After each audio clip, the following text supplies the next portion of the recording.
All right, Jeff. I'm gonna just start off asking you to tell people a little bit about the company you work with, about Granite's history, and what services they offer. Well, Granite Construction is one of the largest heavy civil contractors in the nation. We've been around for 100 plus years, and we do anything from moving dirt, paving asphalt, structural concrete, underground work, and yeah. Great. And how did you get involved with Granite? Can you kind of walk the audience through your professional background? Yeah. So when growing up, I always see the Granite green trucks on the side of the road working, and was always interested in the company. I ended up going to Fresno State and studying construction management, and Granite used to be around a lot in our program. They actually sponsored our heavy civil competition, aka the Reno competition that goes on in February in Reno, Nevada. That includes all the construction management schools in the nation to come together, and they put together proposals on a project that Granite has done in the past. And that's what really got me interested, was the type of projects that Granite works on. And yeah, Got they're it. the sponsor for that competition. And we worked, our team from Fresno State, heavy civil team, worked really close with their project managers and engineers to come up with a detailed proposal on one of the projects that they actually built. Nice. How did you get involved specifically with drone mapping? Drone mapping. So it's always been a hot topic over the years in school. Like, drones are going to take over and be able to do all the topos for us and all the mapping. I understood that planes could do it, so why couldn't a drone do it? So that's what got me interested in it. And yeah, just the technology side of it got me interested, how it all works. Got it. And um, can you tell me a little bit about the specific project that you're working on with Granite right now? Yeah, so Granite was awarded a $10 million job in Santa Paula, California. It's called the Harvest at Limonera project. It's basically a rough grading project for a master community. There's going to be about 1,000 homes in this community, a school, parks, commercial center, apartments, just a whole community that's about a third of the size of the town that's already there. It's about 360 acres Wow. and 5 million yards to move. Now, was the size of this job what made you interested in getting drone mapping for it, or was there something else? Yeah, definitely. I knew it would definitely be an opportunity to experience, the potentials of drone mapping, and just knowing what I'm going to have to be doing for coming up with quantities. It just made the most sense to use a drone to be able to help with that. And when you say quantities, was there very specific reports or data that you wanted to be able to pull? Yeah, I definitely love the orthos, so all the pictures stitched together for one, and then yeah, the DXF files and the point clouds, so I could use to compare different services to the existing designs, track progress, and come up with our quantities every month. Makes sense. And why did you decide to use a managed drone solution rather than try to build something out internally at Granite? Well, cost and time specifically, but to be honest, I don't know exactly what it takes to build a drone, or get the drone going to be able to fly itself and process the photos, stitch them together, and come up with the DXF files and various files that I need to. And plus, it's just time. I didn't have the time on top of what I have to do for the project wise to to get it done the right way. So for the drone mapping workflow that you do have to do on your end, forgetting about what's taken care of, but what does the general sequence look like on your side of using a drone? Well, so you guys supplied the drone for us in the software to fly the various maps. So what I do, I pretty much fly the whole site once or twice a week, especially on the 1st and 15th, to come up with our biweekly or bi-monthly quantities. And well, it starts with setting ground control points, whether it's painting an X or dropping down an X that I painted on a piece of plywood on the perimeter, or just using our storm drain manholes as, you know, targets for the drone to recognize, and then shooting them with our rovers and getting that ground control over to you guys. But it's pretty much just set up the drone, tell it where I want it to fly, where to take it off, and the height that I want it to fly at, and yeah, flies, comes down. I take the pictures and I upload it to your guys' site. Do you think you'd be interested in using PPK in the future to sort of avoid the necessity for GCPs? Oh yeah. Okay. So Grant's never used you guys or used a drone on a type of project like this to come up with quantities. So we were kind of, what's the cost benefit and time benefit of using the PPK versus using ground control points. And, after 7 months of being on the project and over, I think I've flown it at least 60 different times. Yeah, the PPK would definitely, I would definitely recommend that on the next job. All right. Good to hear. It takes time. I mean, I got 60 ground control points on this job, and I would say half of them are permanent that I don't have to really worry about, but the other 30 I gotta go check to make sure a scraper didn't run over it, take it out, or a water pole went over it and washed away all the paint that I just painted. So it takes me about 30 to 45 minutes to check on all the points that I know that are potentially gonna either be destroyed or I'm gonna have to repaint. And just for our audience that may not yet be familiar with those terms, can you just at a super high level explain the difference between kind of a standard drone and a PPK drone in terms of what's required? Yeah, so from my understanding, PPK just talks to our base station, and it doesn't need those ground control points to tie into the site. Yep. I haven't really dived too much into it.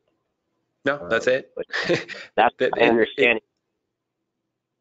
It gets a little fancier under the hood, but in terms of practice, that's exactly what it is.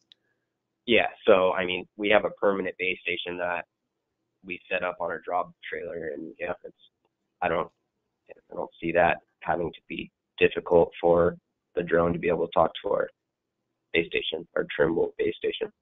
Mm-hmm. And you described that, hey, this was really Granite's first time using drone mapping, and they wanted to see what the experience was going to be like. Was there any skepticism about what the quality was going to be like, maybe from surveyors, grade checkers, or other people in your organization? Yeah, of course. I mean, especially, the people that are seasoned and, don't really know much about it.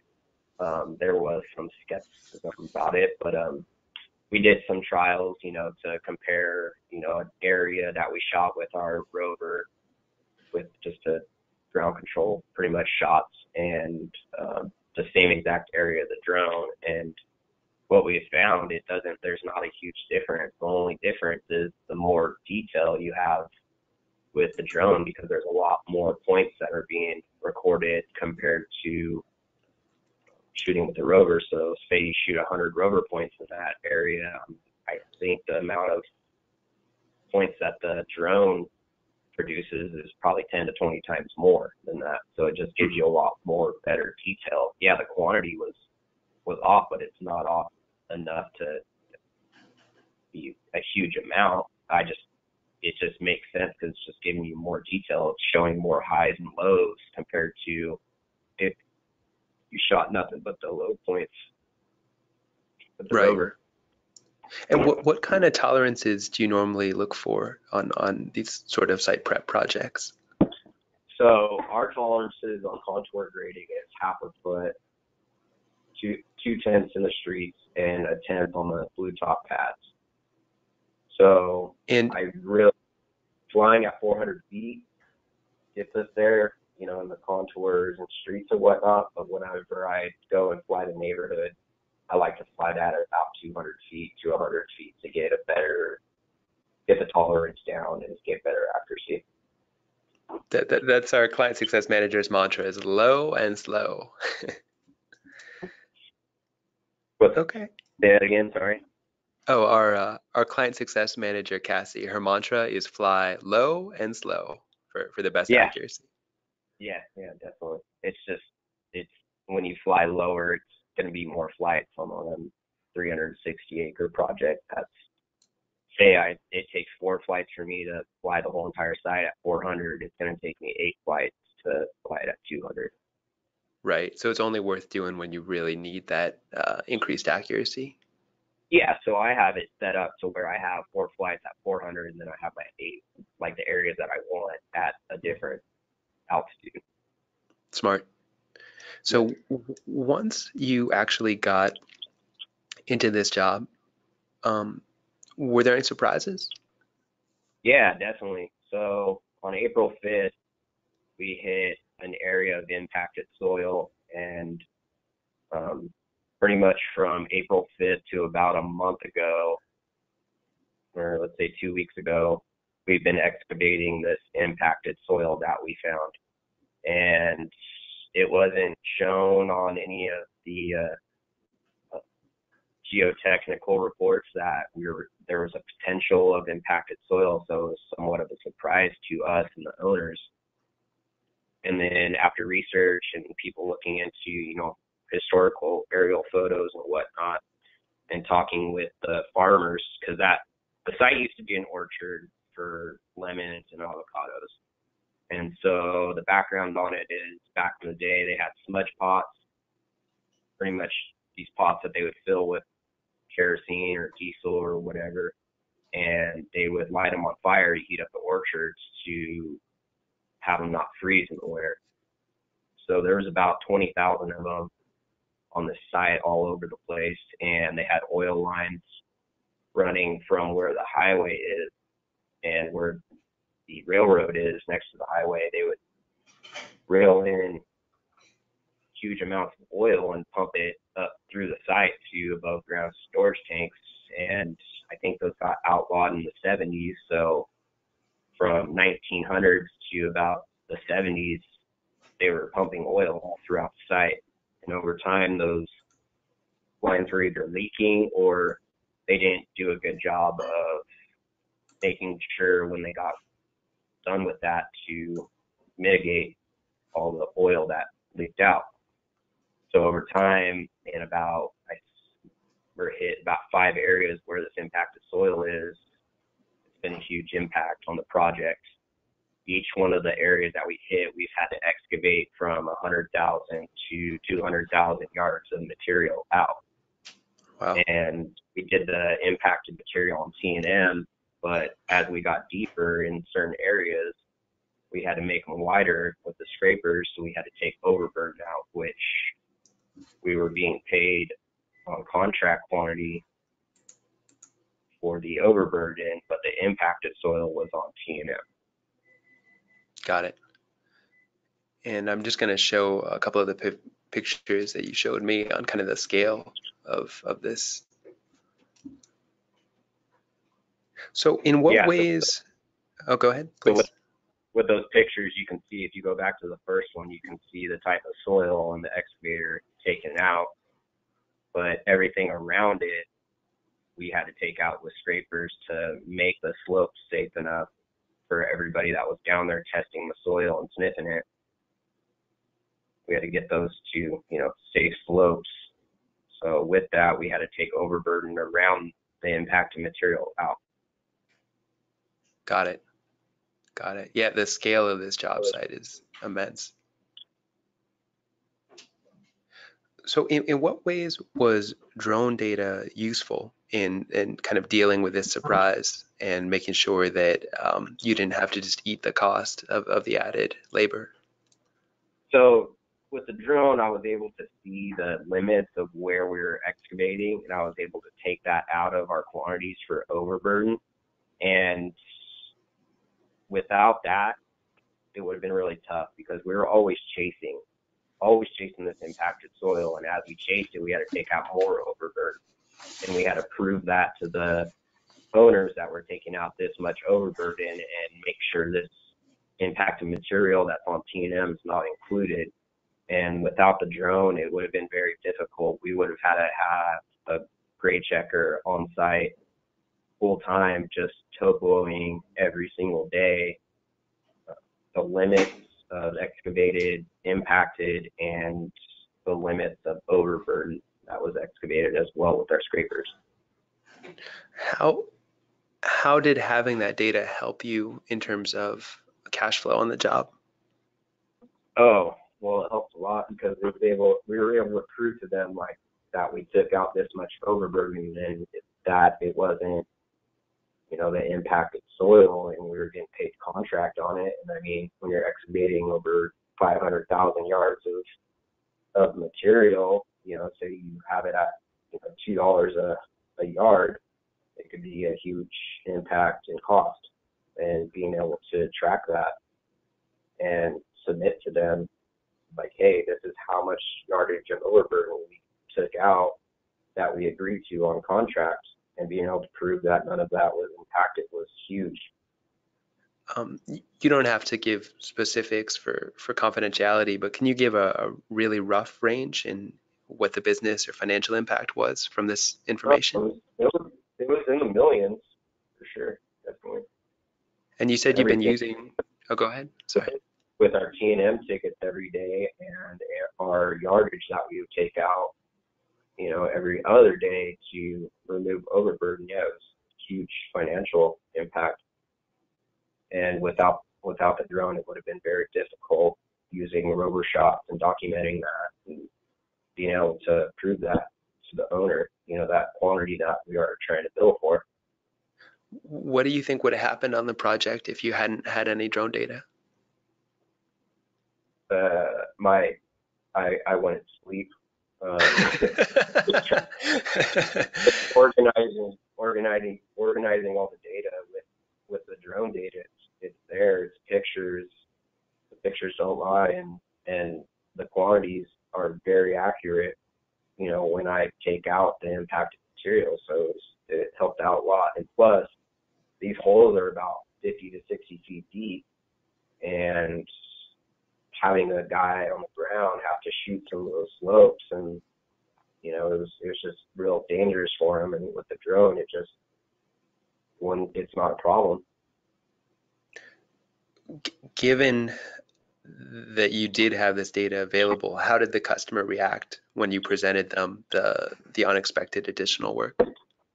They're a little shocked, but it is what it is, and that's what we agreed to. So, but I mean, it was just help for documentation wise. Like, you could see as the hole progressed, you can see the limits of excavation that we did on T&M and what we did on contract work. But Yeah. they understand, what the financial impact on the project was because of this impacted soil, and yeah, we have to remediate. We have to get rid of it. Has drone data been useful in any other aspect of the jobs, like haul roads? Yeah, so definitely our haul road planning, especially around all these impacted pits. So we have 5 of them over the site. Right now, we have 1 of them filled up. We're working on the second one, and we're moving on to the start of the third one right now. But yeah, so we have this thing in our contract as well called station overhaul. So for our bidding purposes, we had to submit to the owner, a certain amount of feet that we are saying that we're going to move this dirt. So we planned on flip-flopping this whole job, within a certain amount of feet.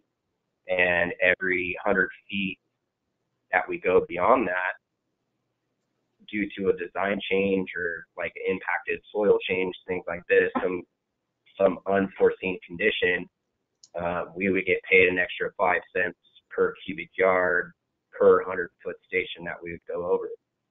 So every day when we track our T&M tickets, we are also putting together our station overhaul maps for our scraper hauls around these holes and having to pull soil from places that we didn't bid this job to pull it from. So just tracking that and being able to use the measure tool on site identified with the pictures that shows that you can't miss our haul route that day helped out a lot. That was another impact on, the financial side of the contract. Were there any other specific tools that you found particularly valuable within Identified's product? Yeah, for example, whenever we're doing finished grade, when I do my time card for quantity of finished grade, I can see on the drone like which super blocks or blocks pads that we finished in those 2 weeks, just based off the last drone flight compared to the next one. So that helped out a lot, just to be able to draw a rough rectangle or square of the pad that we finished. So that helped out a lot. I do a lot in AgTech as well with the data that is provided. So yeah. About 90% of our users also use AgTech just because we're so earth moving focused. So did you find it relatively easy to export data from Identified into AgTech? Yeah, yeah, it's really easy. I mean, I'm only looking for two files, and that's the DXF file, which is the contours generated from the point cloud, and the geotiff. The geotiff's huge. Geotiff is all the pictures stitched together, and I pretty much import that into AgTech and the DXF file, and it's a really good visual aid, and it helps with a lot of our maps and things like that. Gotcha. And did you use it for anything else? I think you mentioned at one point, like potentially photographs, video, just Oh for yeah, either marketing or reference. yeah, definitely for job progress.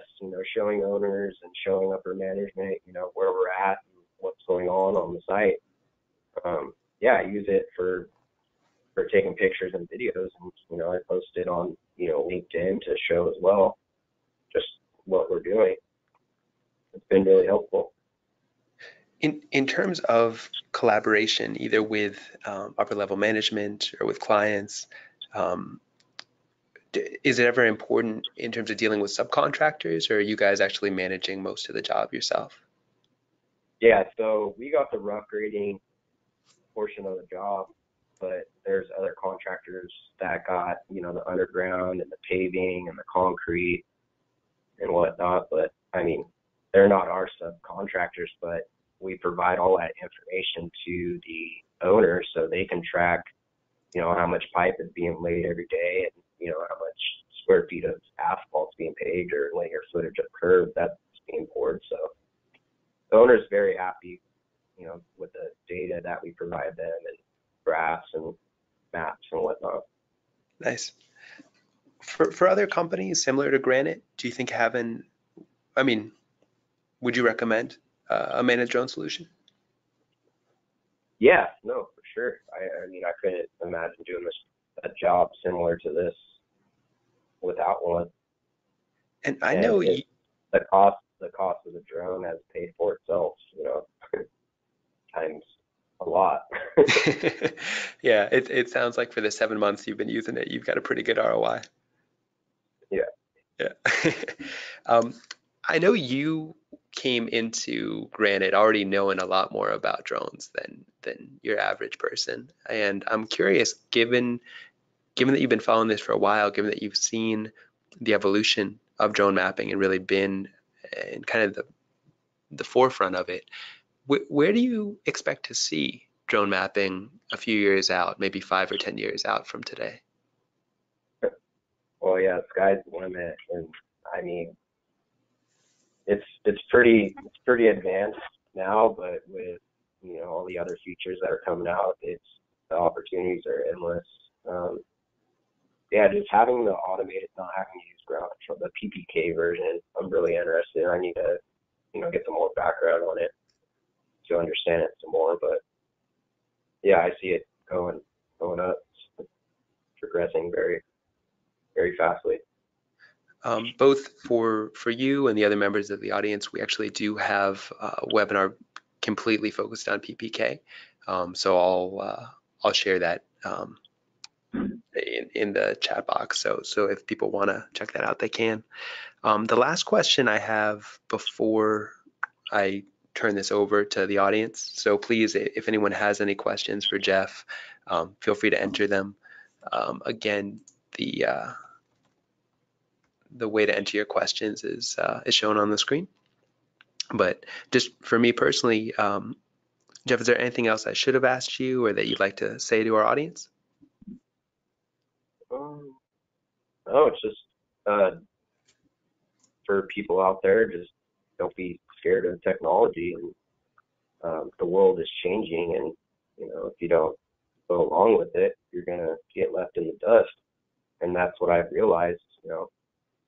Hearing about it and actually using it, in real life and seeing the benefits, it's the future. I was just listening to a podcast on um, artificial intelligence, and they were saying a lot of people worry that it's going to be man versus machine, but it's really not. It's going to be man versus man plus machine. And as long Yeah. as you are using these tools and taking advantage of them, you have a huge leg up on everybody else. So in terms of questions, if people do have follow-up questions, Jeff, do you mind? I have your LinkedIn profile up on the screen, LinkedIn/in/Jeff Gonzo. Do you mind if people reach out to you if they have a follow-up question? Oh, it's fine. I like collaborating with other people and sharing insights and getting other point of views and opinions on things. So yeah, feel free. Always available. Okay. Alvin asked Jeff if you utilized certified surveyors. Yeah. So we of course we have a third party surveyor that the owner hired. They are out there staking for storm drain, sewer stuff. But yeah, there's contractors out there that are using them and not using GPS.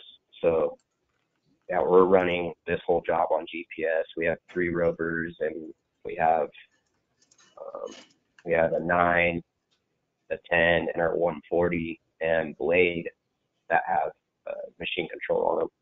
But yeah, there's definitely third-party surveyors out there.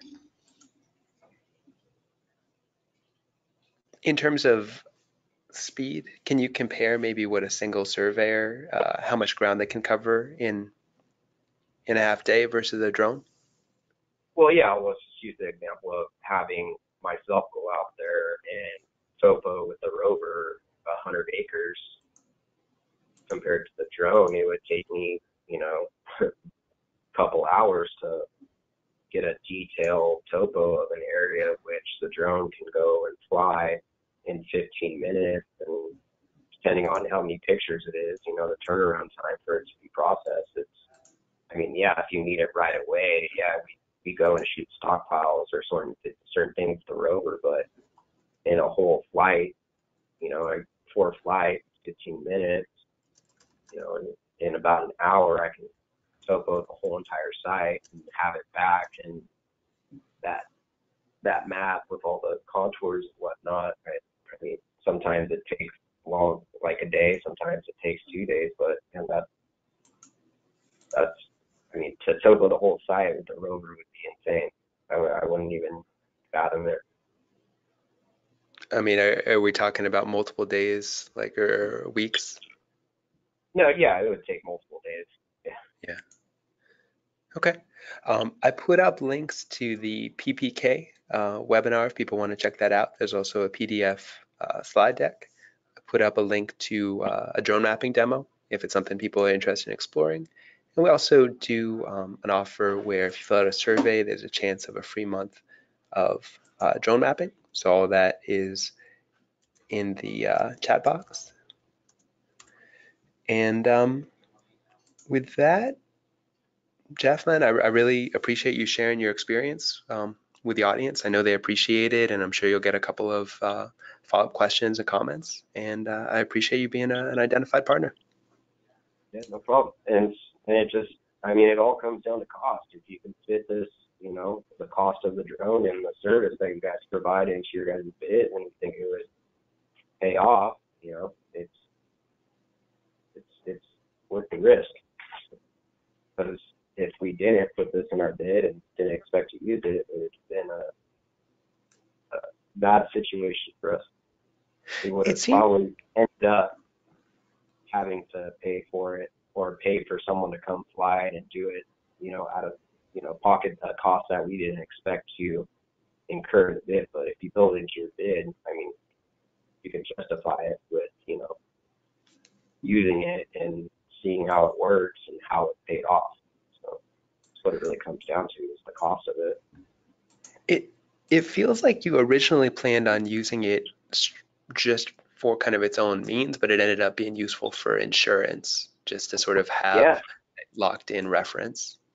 yeah, and it's documentation too. I mean, if a couple of years from now something comes up, you can always go back and look at the maps and come up with, because at the end of the job it's going to be a punch list of some sort, or the owner's going to fight some kind of quantity or whatnot. We can always go back and compare those two flights, or compare a month flight compared to the last month flight, and prove to them that this actually happened. And without it, I mean, it would be really hard to do that. Jeff, we had one other question. This is actually from another Jeff. He was asking uh, what type of drone you use. I know we offer a few, so I wasn't sure which one you're actually using on this project. So the one I'm using is the Inspire one, and Mhm. I'm very happy with it. It's very powerful drone. The flight time is about 20 minutes on it. It moves pretty fast, and it takes care of the wind if there is any. I try not to fly when it's you know a decent wind, but I mean if there is a little bit of wind, it definitely can take care of the flight. But it's just not going to fly as long. So yeah, the So Inspire one, it, I've always been a fan of it before I even got on board with Identified. It was always one of the top of the line drones that DJI sells. I will say, if you end up going with PPK, that will come bundled with the DJI Inspire 2 now. And one of the coolest Oh, things about that for me is it's a little more accurate, which is great, but it actually has seek and avoid built in. So you physically cannot fly this thing into an obstacle, even no matter how hard you try. So yeah, I find I sleep a little bit better at night just not having to worry about that. yeah, no, for sure, that's huge. Especially our job is next to an airport. It's not a huge international airport, but there's definitely a part of the job where I have to unlock it. And yeah, everything's Yeah. been pretty smooth. We haven't had too many close calls, but as long as you're out there watching it fly, and if you do see a potential of a plane coming or a helicopter or something, it's pretty easy to pause the mission and move it out of the way or lower it. But I don't fly over 400 feet. So. I I know you were already using drones before you met us. So did you use our flight services team or our flight training team at all as part of No, your process? no, it was all just for recreation. Just we had a Phantom 4 granted to us that I would fly and just take pictures of jobs. So never used it for actual fulfilling. Well, for like, I didn't know if you worked with our VP of Aviation, John Little here, or Cassie at all on maybe Part 107 training or anything like that. Well, yeah, you have to. Well, commercially, if you're using it to make money, whether you're shooting weddings or using it for construction, you have to get your Part 107 license. And yeah, I mean, they supplied me with all the information I needed, and I studied for it maybe 3 days before I took the test and passed it with flying colors. So That's what I like to we hear. had yeah we had 4 people from our company take the test, and 3 out of 4 passed it, and the fourth person that didn't pass it only missed it by one. So I hope just Everybody It's that passed gave him grief, though. yeah, it's just common sense, you know. I mean, they do that for a reason. It keeps people that are just don't know what they're doing, you know, out of the air. So it's definitely a safety issue. Um, but yeah, just study your sectional maps and you'll be fine. What kind of mistakes would you worry that somebody would make if they had not prepared for the 107? Like what kind of operational things did it teach you to look out for? Um, just like, you know, where you can fly and where you can't fly, you know, not flying it into, you know, an active airspace or a restricted airspace would be one. And two, just, you know, just being smart, and not taking any chances and being aware of your surroundings. Yeah, awesome, Jeff. This has been a great conversation. Thank you for answering my questions and the audience's questions.